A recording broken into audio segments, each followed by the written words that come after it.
Hello everyone, welcome to S4 science and music academy.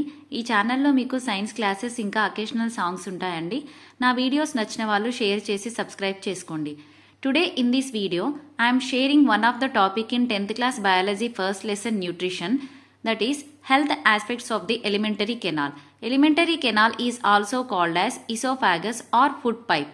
If our digestive system is healthy, we will lead a healthy life. But in occasions, we will treat our digestive system badly. In that time, we feel sick or indigestion. The first problem in our digestive system is vomiting. If the vomiting is defined like it is a reverse peristaltic movement. When the reverse peristaltic movement takes place in our digestive system, the food is expelled from the stomach. There are many causes for vomiting. One of the most common is overeating, especially if food is with more fat. The second one is if we eat something indigestible or poisonous. The vomiting, if it is in green color, that is called like bilous or liverish. So this greenish vomit is bitter in taste. If we eat excess fat, the liver helps in digestion of fat molecules into glycerols. But if we eat excess amount of fat, the liver unable to digest it. Then we feel nausea. To avoid problems related to digestion, having simple, well-balanced meals and eating food in a leisurely manner, thoroughly masticate the food, avoiding taking vigorous exercise soon after eating, drinking plenty of water. If we follow these rules, we will lead a healthy digestive system. Next, other problem is stomach and duodenal ulcers. This we can see in busy people or who are hurried. Proper functioning of all life process required adequate amount of food. Intake of food avoids constipation. ఇక్కడ మనం nutrition లెసన్లోని first lesson 10th class biology nutrition first లెసన్లోని ఒక టాపిక్ని explain చేస్తున్నానండి. అది ఏంటి అంటే మన ఎలిమెంటరీ కెనాల్ని హెల్తీగా ఉండాలి అంటే ఎలాంటి రూల్స్ మనం ఫాలో అవ్వాలి. ఇక్కడ ఏంటి అంటే యాక్చువల్గా మనకి ఎలిమెంటరీ కెనాల్ మన ఫుడ్ అనేది మనం తీసుకునే ఫుడ్ అనేది హెల్తీ ఫుడ్ అయితే మన డైజెస్టివ్ సిస్టమ్ హెల్తీగా ఉంటుంది. మన డైజెస్టివ్ సిస్టమ్ హెల్తీగా ఉంటే మన లైఫ్ కూడా చాలా హెల్తీగా ఉంటుంది.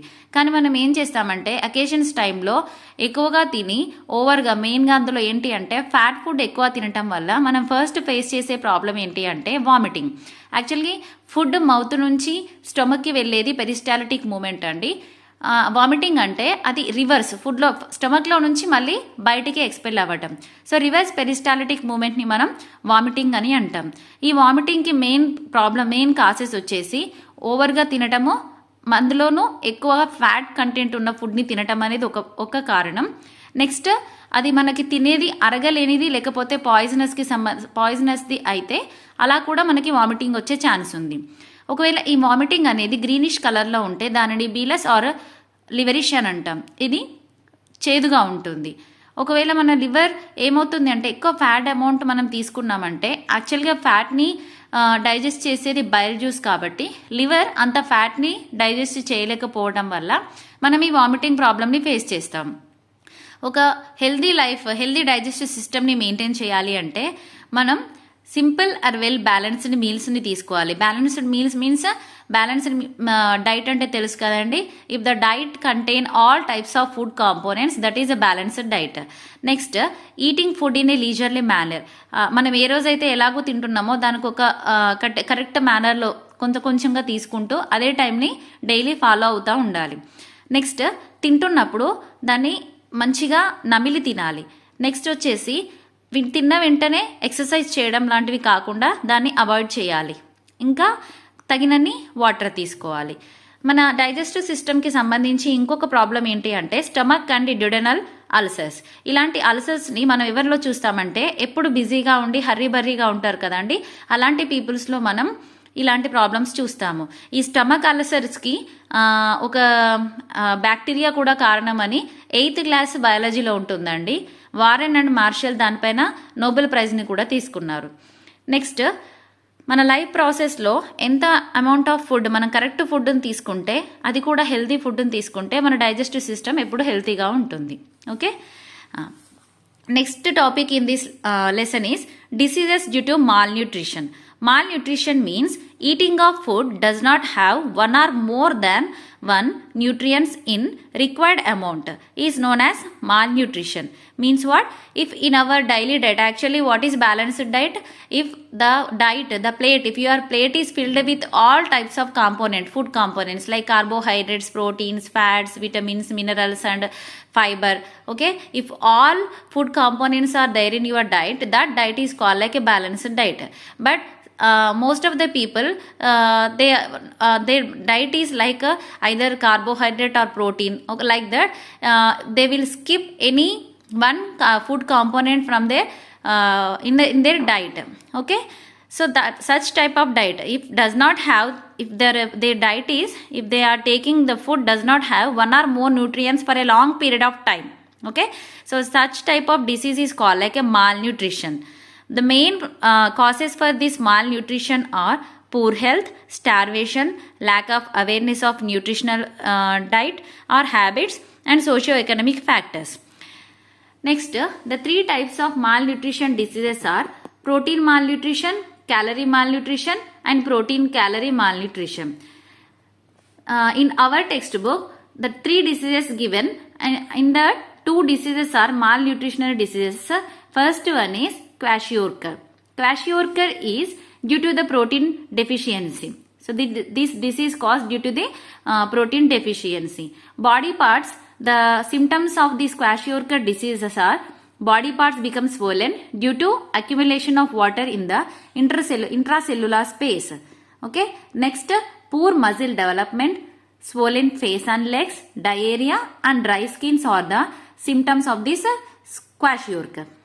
Next, second disease is marasmus. Marasmus is a both protein and calorie deficiency disease. It occurs when there is a immediate or repeated childbirth, and the symptoms are lean and weak, poor muscle development, dry skin and diarrhea. And the third disease given in our textbook is obesity. This is due to overeating. These persons who are eating over, they will be target of many diseases like diabetes, cardiovascular problems, renal problems and gallbladder problems. Okay. ఇక్కడ చూడండి, diseases due to మ్యాల్న్యూట్రిషన్ అంటే మన న్యూట్రియంట్స్లో ఏదో ఒక food component కానీ అంతకంటే ఎక్కువ food component కానీ మనం ఎక్కువ రోజులు తీసుకోకపోతే అది ఒక డిసీజ్కి కారణమవుతుంది. అలాంటి వాటిని మనం ఏమంటామంటే మాల్ న్యూట్రిషనల్ డిసీజెస్ అని అంటాం. ఈ డిసీజెస్ రావడానికి మెయిన్ కారణాలు ఏముండై ఉంటాయంటే పూర్ హెల్త్ అయి ఉండొచ్చు, సరిగా ఫుడ్ దొరకకపోవడం, లేకపోతే న్యూట్రియంట్స్ అనేవి అలా వాళ్ళకి ఎలాంటి న్యూట్రియంట్స్ నుంచి ఏవి న్యూట్రియంట్స్ ఎలాంటి ఫుడ్ తీసుకోవాలి అనే అవేర్నెస్ లేకపోవడం కావచ్చు, లేకపోతే వాళ్ళ ఎకనామిక్ ప్రాబ్లమ్స్ కావచ్చు.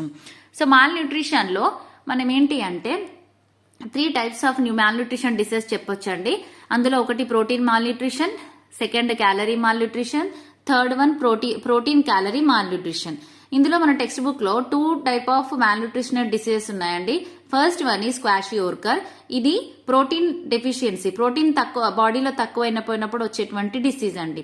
ఈ డిసీజ్ వచ్చినప్పుడు ఆ పర్సన్స్ కి ఎలా ఉంటుందంటే బాడీ మొత్తం ఉబ్బిపోయినట్టుగా ఉంటుంది. ఎందుకు అంటే లోపల ఉండేటువంటి సెల్స్ లో ఉండేటువంటి స్పేస్ అంతా వాటర్ తో అక్యుములేట్ అవ్వటం వలన వాళ్ళ బాడీ అంతా ఉబ్బినట్టుగా కనిపిస్తుంది.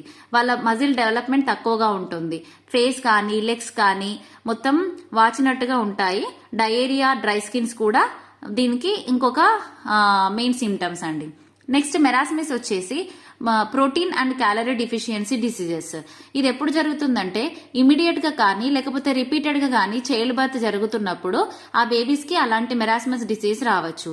వీళ్ళు చూడడానికి చాలా సన్నగా, వీక్ గా, మజిల్ డెవలప్మెంట్ లేకుండా ఉంటారండి. డ్రై స్కిన్ అండ్ డయేరియా కూడా వీటిలో సిమ్టమ్స్. నెక్స్ట్ థర్డ్ డిసీజెస్ వచ్చేసి ఒబెసిటీ. ఈ డిసీజ్ ఎందుకు వస్తుంది అంటే ఎక్కువగా తినటం వల్ల. ఇలా ఓవర్ గా తినడం వల్ల వచ్చేటువంటి ఒబెసిటీ వచ్చినటువంటి వాళ్ళకి మెయిన్ గా ఇది ఒకటే కాకుండా వాళ్ళకి దీంతో పాటు చాలా డిసీజెస్ ఎలాంటివి అంటే డయాబెటీస్ కానీ, హార్ట్, కార్డియోవాస్కులర్ డిసీజెస్ కానీ, కిడ్నీకి సంబంధించి రీనల్ డిసీజెస్ కానీ, గాల్ బ్లాడర్ డిసీజెస్ కానీ రావచ్చు. సో ఇది మాల్న్యూట్రిషన్